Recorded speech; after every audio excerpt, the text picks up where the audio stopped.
Bismillah, Assalamualaikum warahmatullahi wabarakatuh. Kaifa halukunna? Alhamdulillah, ustazah bil khair wal afiyah. Baiklah anak-anak, alhamdulillah hari ini kita bisa melanjutkan kembali pembelajaran kita, yaitu pelajaran tema 1, subtema 3. Sebelum belajar, mari kita sama-sama membaca basmalah. Bismillah. Bismillah, alhamdulillah. Alhamdulillahirabbil alamin wa bihi nasta'in wa ala umuri dunya waddin wassalatu wassalamu ala asyrafil anbiya'i wal mursalin. Rabbi shrah li sadri wa yassir li amri wahlul 'uqdatam min lisani yafqahu qawli. Baiklah anak-anak, mari kita melanjutkan pembelajaran kita. Silahkan dibuka bukunya. Kita akan membaca tentang subtema 3 muatan PPKN dengan bahasa Indonesia. Semoga anak-anak bisa memahami ya.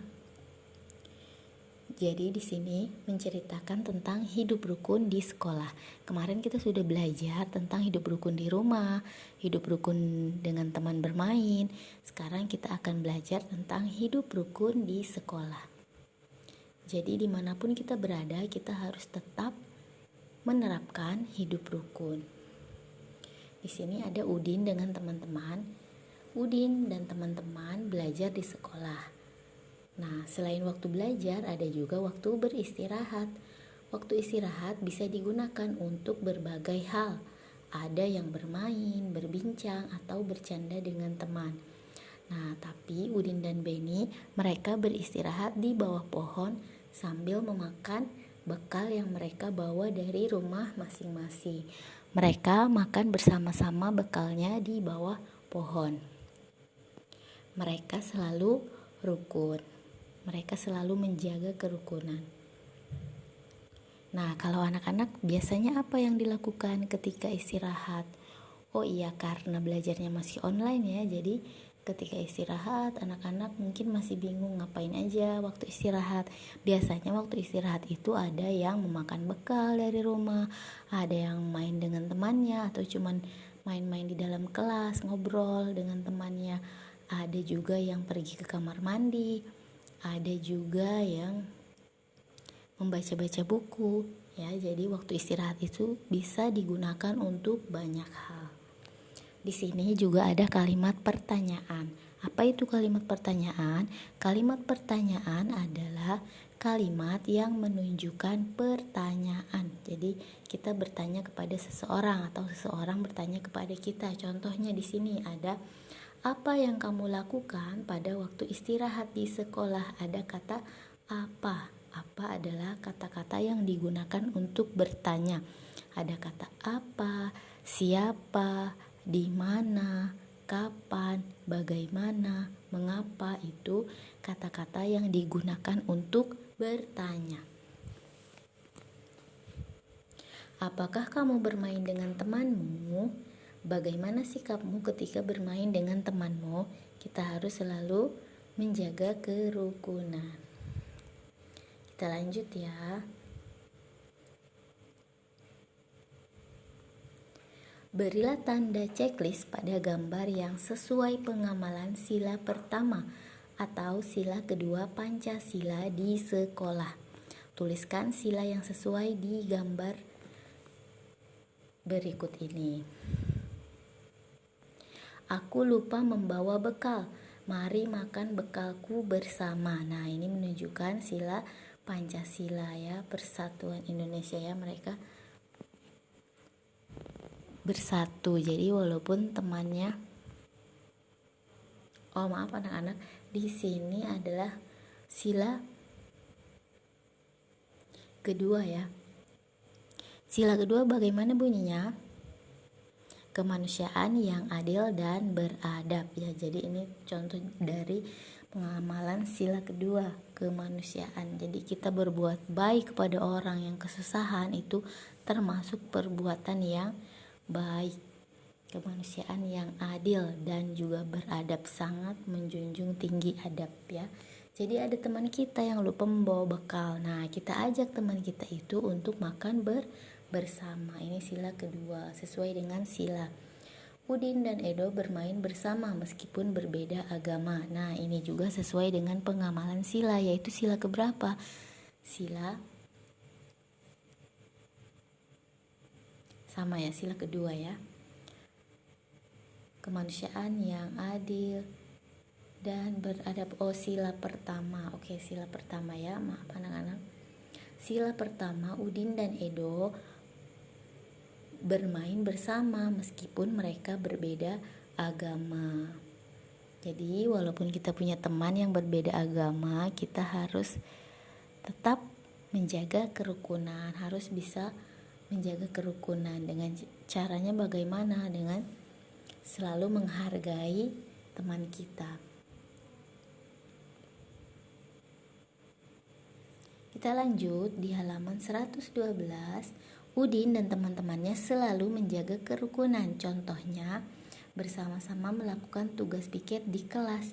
Jadi, melakukan tugas piket juga salah satu upaya atau cara untuk kita menjaga kerukunan. Melaksanakan tugas piket secara bersama-sama, jadi tidak iri-iri ya. Ada yang menyapu, ada yang mengepel, ada yang membereskan buku, ada yang melap meja. Jadi semuanya berbagi tugas. Kemarin sudah belajar, kalau pekerjaan dilakukan secara bersama-sama atau bergotong royong, maka pekerjaan akan menjadi lebih mudah atau lebih ringan dan juga akan cepat selesai. Nah, ini contoh kebersamaan di sekolah atau menjaga kerukunan di sekolah dengan melakukan piket bersama. Apa saja manfaat kebersamaan dalam melakukan tugas? Ya, manfaatnya banyak ya. Pekerjaan yang sulit akan menjadi lebih mudah, atau pekerjaan yang berat akan menjadi lebih ringan. Pekerjaan juga akan cepat selesai dan juga akan menambah tali persaudaraan atau menambah rasa kebersamaan dengan teman-teman. Udin menjadi ketua kelas. Ia bertanggung jawab mengatur dan mengawasi kegiatan piket kelas. Jadi setiap hari ada yang piket itu diawasi, selalu diawasi oleh ketua kelas, yaitu Udin. Udin berkata, "Teman-teman, bersihkanlah kelas sesuai pembagian tugas." "Siap, Din, aku akan menyapu. Aku akan menghapus papan tulis sampai bersih," kata Edo. "Beni, aku akan membereskan lemari buku." "Udin, terima kasih teman-teman. Ayo kita bersihkan kelas sebaik-baiknya." Jadi kalau kita melaksanakan tugas dengan baik, maka pekerjaan akan cepat selesai. Nah, rumah kita atau sekolah kita pun akan menjadi bersih dan indah. Kita lanjut. Halaman 119. Kelas Udin mendapat giliran menjadi petugas upacara. Para siswa bermusyawarah menentukan petugas upacara. Bermusyawarah merupakan cara untuk menjaga kerukunan. Bermusyawarah juga merupakan contoh pengamalan sila keempat Pancasila. Di sini musyawarah dipimpin oleh ibu guru. Siapa yang mau menjadi petugas upacara? Acungkan tangan bagi yang ingin menjadi petugas upacara. Sebutkan kalimat perintah dalam percakapan di atas. Ini bahasa Indonesia ya anak-anak. Bahasa Indonesia di sini ada kalimat perintah.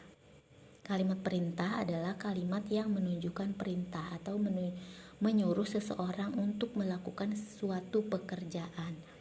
Contohnya di sini. Acungkan tangan bagi yang ingin menjadi petugas upacara. Jadi ibu guru menyuruh atau memerintahkan anak-anak untuk mengacungkan tangan. Yang satu lagi, siapa yang mau menjadi petugas upacara? Itu adalah kalimat tanya. Kita lanjut PPKN lagi ya. Saling memaafkan dapat menjaga persatuan dan kesatuan. Menjaga persatuan dan kesatuan di sekolah merupakan perbuatan terpuji atau perbuatan yang sangat baik. Perbuatan tersebut sesuai dengan pengamalan sila ketiga Pancasila. Bunyinya apa? Persatuan Indonesia. Ya, diingat ya anak-anak. Jadi, menjaga persatuan dan kesatuan di sekolah juga merupakan hal yang sangat baik ya. saling memaafkan, ya, saling menghargai, saling menghormati, itu semua menunjukkan pengamalan sila ketiga, persatuan Indonesia. Jadi kita harus tetap bersatu walaupun kita berbeda agama, berbeda bahasa, berbeda suku bangsa, kita harus tetap bersatu. Beri tanda checklist pada kolom yang tepat. Perbuatan yang sesuai atau tidak sesuai sila ketiga Pancasila. Melakukan piket kelas bersama sesuai checklist. Hanya mau berteman dengan teman satu suku tidak sesuai. Melakukan upacara bendera dengan tertib sesuai dengan pengamalan sila ketiga. Menjaga kebersamaan dengan seluruh siswa yang berbeda-beda suku bangsa juga merupakan pengamalan sila ketiga Pancasila. Nah, di sini ada tugas, tuliskan contoh pengamalan sila ketiga Pancasila di sekolah. Nah, tadi di sini ada semua ya. Contoh pengamalan sila ketiga Pancasila tadi sudah kita baca juga. Apa saja tadi anak-anak? Sama melakukan tugas piket bersama-sama ya. Melakukan upacara bendera dengan tertib, kemudian menjaga kebersamaan walaupun berbeda suku bangsa atau agama.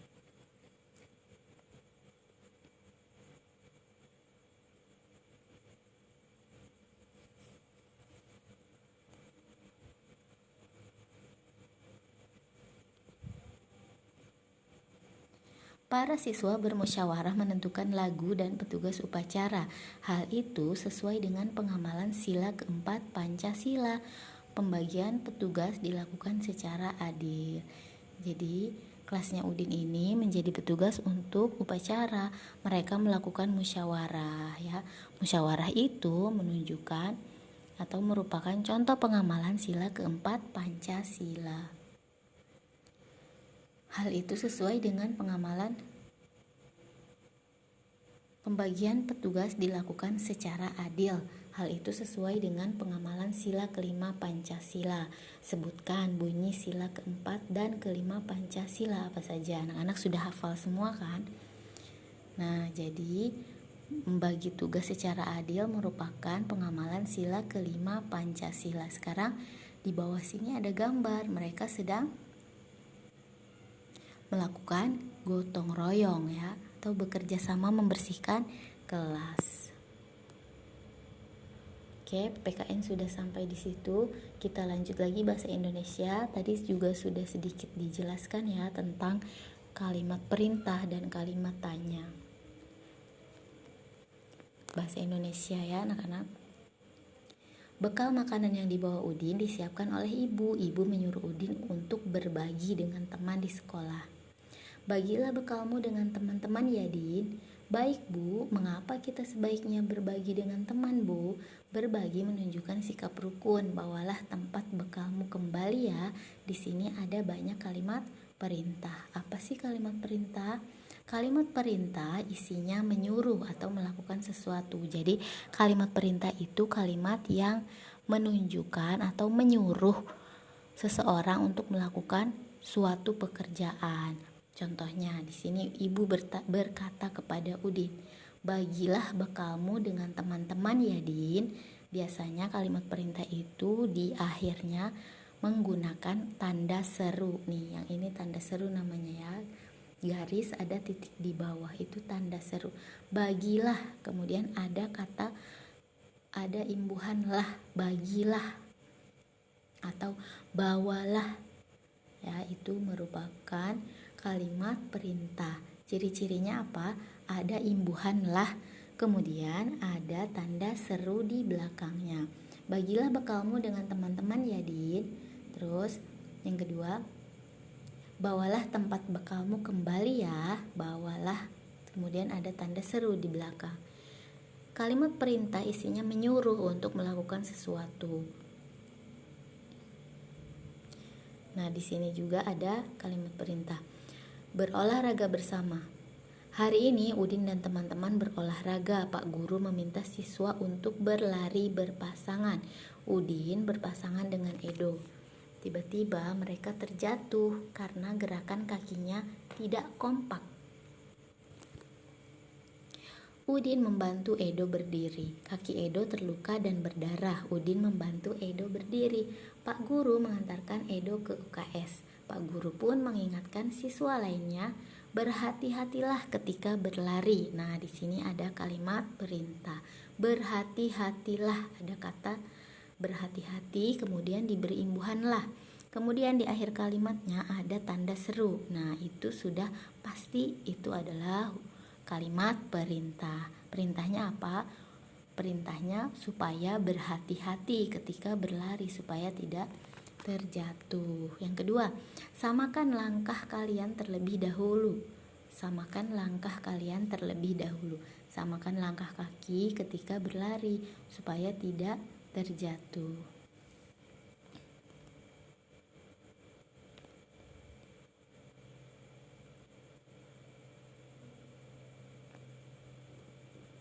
Di sini juga ada kalimat perintah ya. Teman-teman, bersihkanlah kelas sesuai pembagian tugas. Nah, itu kalimat perintah.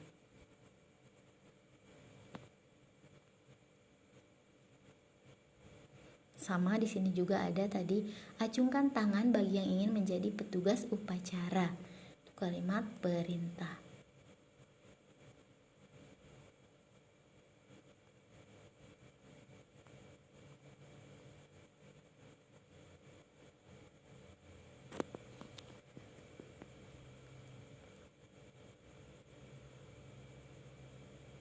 Tuliskan kalimat perintah yang sesuai dengan gambar di bawah ini. Kalimat perintah biasanya diakhiri dengan tanda seru dan diberi akhiran lah. Nah, lihat di sini ada kelas yang sangat kotor ya. Kelasnya kotor. Jadi, kita akan membuat kalimat perintah. Kalimat perintah apa yang cocok untuk gambar berikut ini?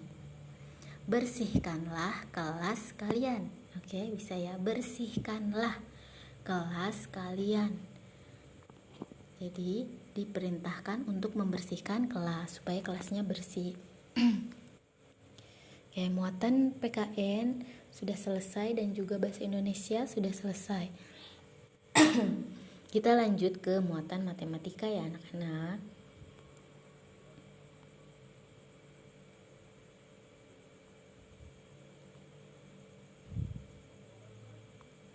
Ya, lanjut ke matematika.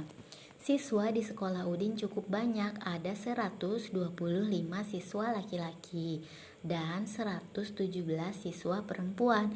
Anak-anak masih ingat kan? Kalau ada 3 angka, 125, 1, 2, dan 5, 3 angka berarti angka yang pertama menempati nilai ratusan, yang kedua menempati nilai puluhan, dan yang terakhir menempati nilai satuan.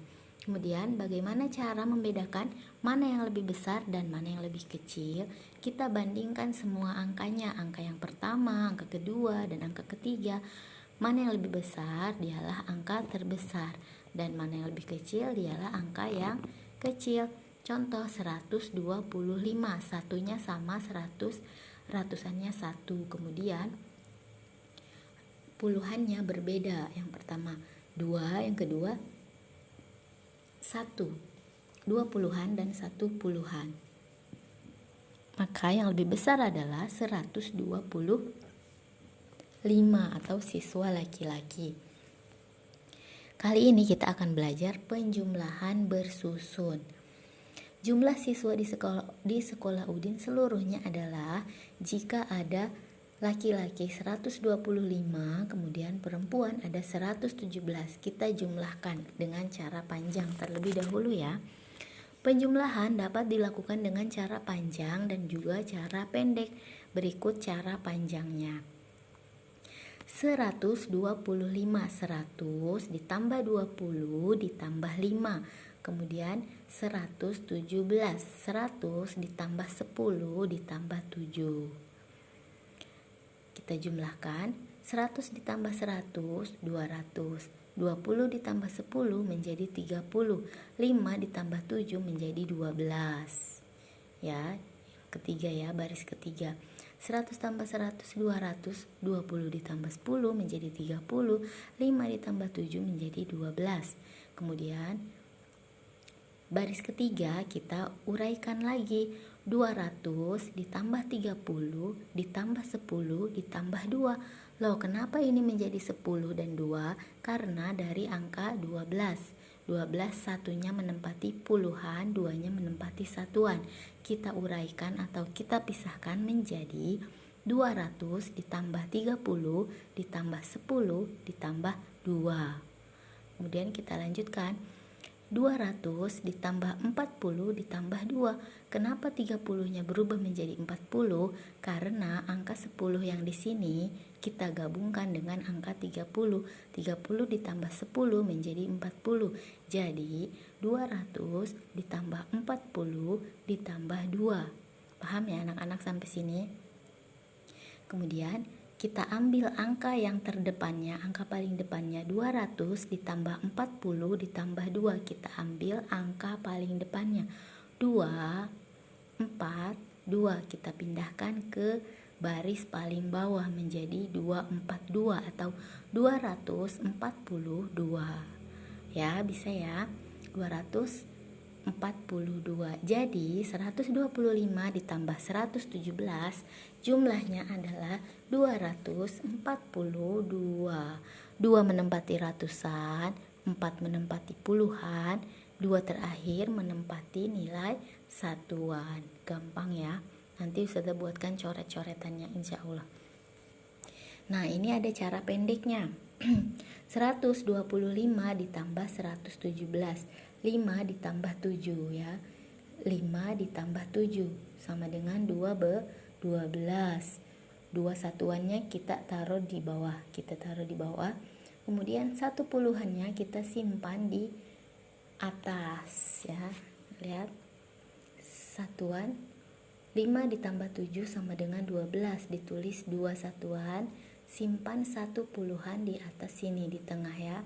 Kemudian jumlahkan puluhannya. 1 ditambah 2 ditambah 1. 1 tambah 2 tambah 1 menjadi 4. Tulis di bawah sini 4. Yang terakhir kita jumlahkan ratusannya. 1 ditambah 1 sama dengan 2. 1 tambah 1, 2. Jadi jumlahnya adalah 242. 125 ditambah 117 hasilnya 242. Bisa ya anak-anak? Oke, Ustazah kasih contoh 1. 267. Di sini kita buat 260 ditambah 7. 200 tambah 60 tambah 7. 100 ditambah 20 ditambah 9. Kita uraikan. 200 ditambah 100 300. 60 ditambah 20 menjadi 80. 7 ditambah 9 menjadi 16. Ya, jadi 380 10 dan 6. Kita sambungkan lagi. 396 396. Untuk lebih mudahnya nanti Ustazah buatkan coret-coretannya ya. Sementara kita pahami dulu saja. Kita simak ini saja dulu. Lanjut ya. Beni bertugas membereskan lemari kelas. Di lemari terdapat kotak kapur tulis. Mula-mula ada 242 kapur tulis. Kapur tersebut digunakan 38 buah. Nah, ini pengurangan. Tadi penjumlahan, sekarang pengurangan. Anak-anak harus simak baik-baik supaya paham ya. Karena kalau tidak paham nanti makin susah, makin kesana kita makin susah. Jadi harus pahami dulu. 242 dikurang 38. Mula-mula ada 242. Kemudian digunakan 38 menjadi berapa? Sisa kapur dihitung dengan pengurangan. Jadi sisa kapur ada 242 dikurangi 36. Pengurangan juga bisa dihitung dengan cara panjang dan cara pendek. Kita lihat di sini cara panjangnya terlebih dahulu. 242, 200 tambah 30 tambah 10 tambah 2. 242, 230, 12. 38. Kenapa ini 10-nya dipindahkan ke angka 2 atau menjadi 12? Karena angka 8 tidak bisa mengambil 2, jadi minjam ya. Jadi angka 2 ini meminjam dari angka 40. Jadi yang tadinya 2 menjadi 12 karena dia minjam ke temannya yang di tengah ini. Awalnya 40 menjadi 30 karena sudah dipinjam oleh angka 2. Kita hitung ya. 200 turunkan tetap 200. 30 diambil 30 menjadi kosong atau 0. Kemudian 12 diambil 8 tinggal 4. Kita lihat angka depannya 200, ambil angka 2-nya 2, kosong pindahkan, kemudian 4 menjadi 204.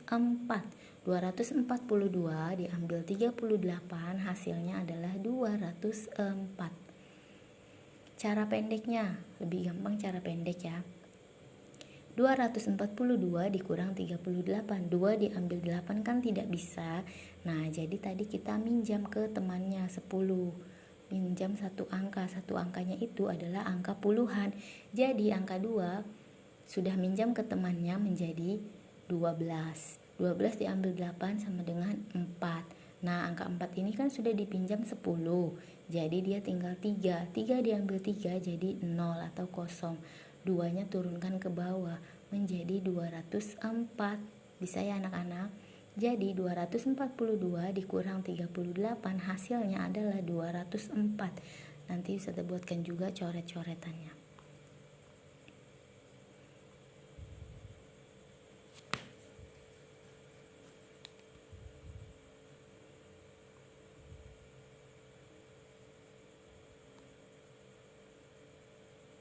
Di sini juga ada pengurangan. Berapa peserta upacara seluruhnya?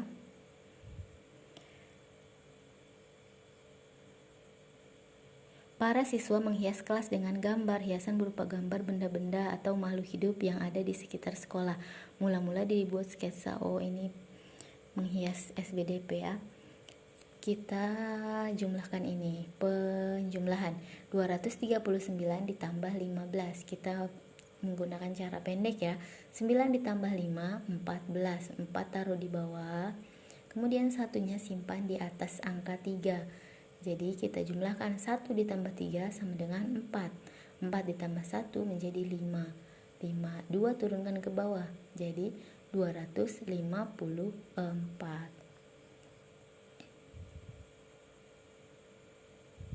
Sekarang pengurangannya. 275 diambil 39. Bagaimana caranya? 5 diambil 9 tidak bisa, jadi harus minjam ke temannya sebelahnya. 275 diambil 39. 9 tidak bisa ngambil ke 5, jadi 5 minjam ke angka 7, 10. Minjam satu angka menjadi 10. 10 tambah 5 menjadi 15. 15 diambil 9. 15 diambil 9 sama dengan 6 ya.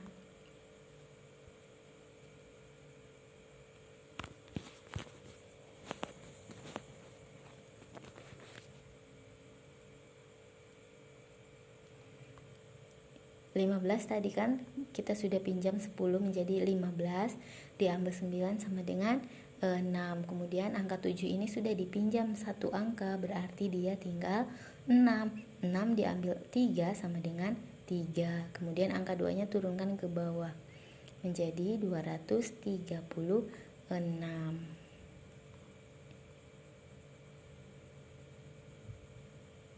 Sekarang di sini ada soal cerita. Kapur tulis di lemari ada 116 batang. Kapur tersebut sudah dipakai sebanyak 25 batang. Berapa sisa kapur yang belum dipakai? Jadi 116 kita kurang 25. 116 dikurang 25. Kita susun 116 kurang 25. 6 dikurang 5 menjadi 1. 1 diambil 2 tidak bisa, jadi langsung 11.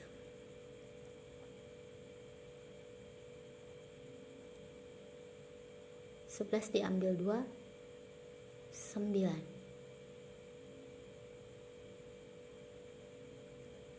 Oke, 9. Jadi berapa tadi?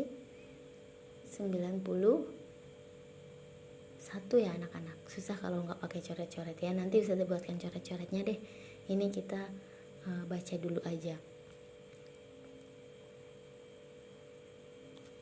Oh, sudah ya, sampai di sini matematika. Nanti bisa dibuatkan coret-coretnya.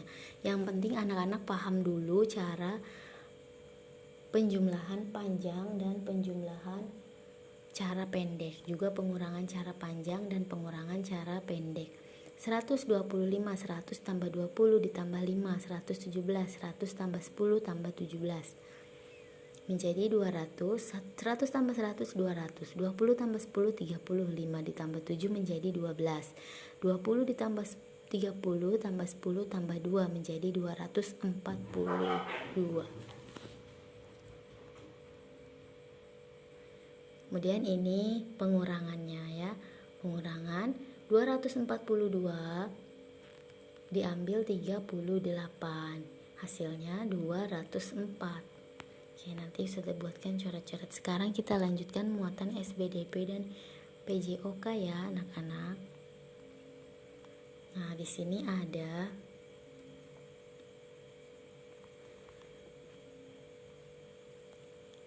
menggambar ya, Edo dan teman-temannya mereka menggambar. Di kelas para siswa sedang belajar menggambar. Udin, Edo, dan Siti menggambar dengan alat yang berbeda. Ada yang menggunakan krayon, ada yang menggunakan spidol, dan juga ada yang menggunakan pensil warna. Tentu saja hasilnya akan berbeda. Kalau spidol dia akan tebal, warnanya tebal. Kalau krayon juga lebih tebal daripada pensil warna. Yang paling tipis atau tidak terlalu terang adalah pensil warna. Jadi krayon, spidol, dan pensil warna adalah alat untuk mewarnai gambar supaya menjadi lebih indah. Gambar akan menjadi lebih indah apabila diberi warna. Tuliskan perbedaan hasil mewarnai menggunakan krayon, pensil, dan spidol. Krayon, pensil warna, dan spidol. Kalau krayon hasilnya seperti apa? Kalau pensil warna hasilnya seperti apa? Seperti tadi sudah jelaskan. Kalau spidol seperti apa? Kemudian di sini ada sketsa untuk menjadi sebuah gambar ya. Jadi kalau kita mau menggambar sesuatu, kita harus membuat sketsanya terlebih dahulu, polanya ya. Ini membuat burung. Kita buat dulu lingkaran, kemudian sayap, kepalanya, paruhnya, ekornya. Kalau sudah ada sketsa, maka kita menggambarnya akan menjadi lebih mudah. Setelah dibentuk gambarnya, barulah diberi warna supaya lebih indah. Misalkan kita mau membuat bunga, nah kita buat dulu sketsanya menggunakan pensil. Kita buat bulat kelopaknya, kemudian tangkainya, daunnya, potnya. Setelah itu baru diberi warna. Lanjut, di sini ada SBDP, ada lagu Sebelum Kita Makan. Lagunya ditulis atau diciptakan oleh Pak Kasur. Diingat-ingat ya. Lagu Sebelum Kita Makan ditulis oleh Pak Kasur. Di sini juga dalam lagu sini banyak kalimat perintah. Sebelum kita makan, cuci tanganmu dulu. Nah, cuci tanganmu dulu. Cuman di sini tidak menggunakan tanda seru karena di sini adalah syair lagu. Banyak-banyak makan, jangan ada sisa. Kemudian, ayo makan bersama, makan jangan bersuara. Itu semuanya contoh kalimat perintah. Nah, sudah sampai di sini SBDP ini cukup singkat ya. Diingat alat-alat untuk mewarnai apa saja, perbedaannya bagaimana. Kemudian sebelum menggambar kita harus membuat sketsa. Kemudian gambar harus dihias atau diberi warna supaya lebih indah. Lanjut ke PJOK ya nak. Sekarang pelajaran PJOK. Di sini Udin dan teman-temannya mereka sedang berolahraga. Olahraga ya. PJOK itu apa? Anak-anak sudah tahu belum singkatan dari PJOK? Pendidikan, jasmani, olahraga, dan kesehatan. Kalau SBDP, seni, budaya, dan prakarya. Dan lanjut ya. Udin dan teman-teman belajar di sekolah dengan senang. Suasana di sekolah menyenangkan karena mereka saling menjaga kerukunan. Lihat, mereka sedang melakukan lari berpasangan. Bagaimana caranya lari berpasangan? Lari berpasangan itu berlari dengan berpasangan atau dua orang ya, perempuan dengan perempuan, laki-laki dengan laki-laki. Lari berpasangan, caranya kita harus menyamakan langkah kaki ya, harus kompak. Misalkan kita kaki kanan, berarti teman kita juga harus kaki kanan dahulu. Kalau sudah kaki kiri bergantian ya, jangan yang satu kanan yang satu kiri, nanti bisa terjatuh. Samakan langkah kaki, kemudian berhati-hati supaya tidak terjatuh. Lanjut, di sini masih ada ayo bergerak bersama temanmu, ada lari pendek, lari panjang. Kemudian lari berpasangan, lari secara berpasangan. Setelah itu mereka melakukan permainan lingkaran kecil, lingkaran besar ya, atau bermain kucing-kucingan. Nah, ketika melakukan olahraga lari berpasangan, kita harus kompak ya, supaya tidak terjatuh. Kemudian kita juga harus menjaga kerukunan. Ingat anak-anak, sebelum berolahraga kita harus selalu melakukan pemanasan terlebih dahulu. Supaya apa? Supaya tidak terjadi cedera otot. Ya, cedera otot atau kram-kram kaki, kram otot. Jadi kita harus pemanasan terlebih dahulu. Kemudian setelah olahraga juga kita harus melakukan pendinginan. Jangan lupa setelah berolahraga kita harus minum banyak air putih. Semoga kita semua bisa cepat sekolah di sekolah kita ya, supaya kita bisa praktik olahraga. Jangan lupa anak-anak berdoa setiap hari supaya pandemi ini cepat berlalu, supaya kita bisa sekolah di kelas, belajar di kelas kita masing-masing. Oke, mungkin sampai di sini dulu. Nanti akan Ustazah buatkan coret-coretan atau bagaimana cara menghitung penjumlahan susun panjang dan penjumlahan susun pendek, dan juga pengurangan susun panjang dan pengurangan susun pendek. Oke, sampai di sini dulu. Tetap semangat ya anak-anak. Kita akhiri dengan hamdalah, alhamdulillah. Mohon dimaafkan apabila ada kata-kata yang salah. Oke, sampai sini dulu. Assalamualaikum warahmatullahi wabarakatuh.